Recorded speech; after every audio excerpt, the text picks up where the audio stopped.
सूरज की रोशनी उसके चेहरे पर पड़ी। शहजादा बेइख्तियार अपने दिल में बोला, अगर मैं दुनिया में किसी से शादी करूंगा तो सिर्फ इसी से। उसने खामोशी से उनका पीछा करना शुरू कर दिया। कुछ देर बाद वे सब एक अजीम व शान महल के अंदर दाखिल हो गए।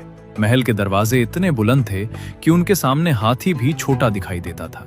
चारों तरफ मुसल्लह सिपाही खड़े थे। शहजादा भी दरवाजे तक जा पहुंचा। सिपाहियों ने फौरन रास्ता रोक लिया। रुक जाओ, तुम कौन हो? शहजादे ने अपना तारुफ कराया और कहा, मैं तुम्हारी शहजादी से शादी करना चाहता हूं। यह सुनकर सिपाहियों ने वजीर को इत्तला दी। कुछ ही देर में एक सफेद रीश वजीर बाहर आया।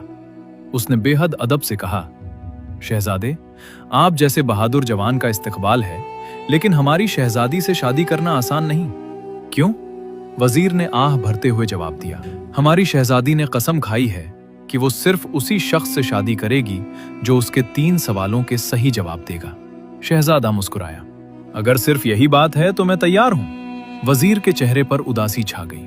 लेकिन एक और शर्त भी है। वो क्या?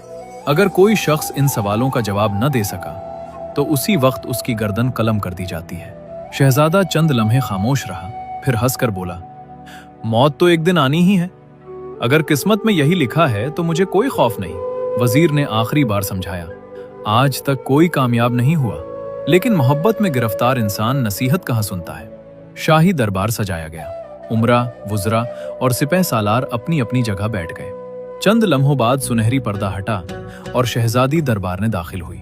दरबार में मुकम्मल खामोशी छा गई। शहजादे ने पहली बार उसे करीब से देखा तो उसकी खूबसूरती देखकर चंद लम्हों के लिए सब कुछ भूल गया। लेकिन फिर शहजादी ने बगैर एक लफ्ज बोले एक अजीब सा इशारा किया। पूरा दरबार खामोश था। सबकी नजरें शहजादे पर थीं। वो हैरत से शहजादी को देखता रहा। उसे कुछ समझ ना आया।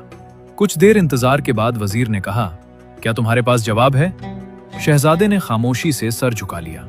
वजीर ने अफसोस से आंखें बंद कर ली। बादशाह ने हाथ का इशारा किया। जल्लाद आगे बढ़ा और चंद लम्हों बाद बड़े शहजादे की गर्दन जमीन पर थी। उसका खून शाही फर्श पर बह रहा था। महल के दरवाजे बंद कर दिए गए। सिर्फ एक खबर बाहर निकली। एक और शहजादा 3 सवालों के सामने हार गया। यह खबर चंद दिनों बाद उसके वालिद के महल तक पहुंची। पूरा महल मातम में डूब गया। बादशाह गम से टूट गया।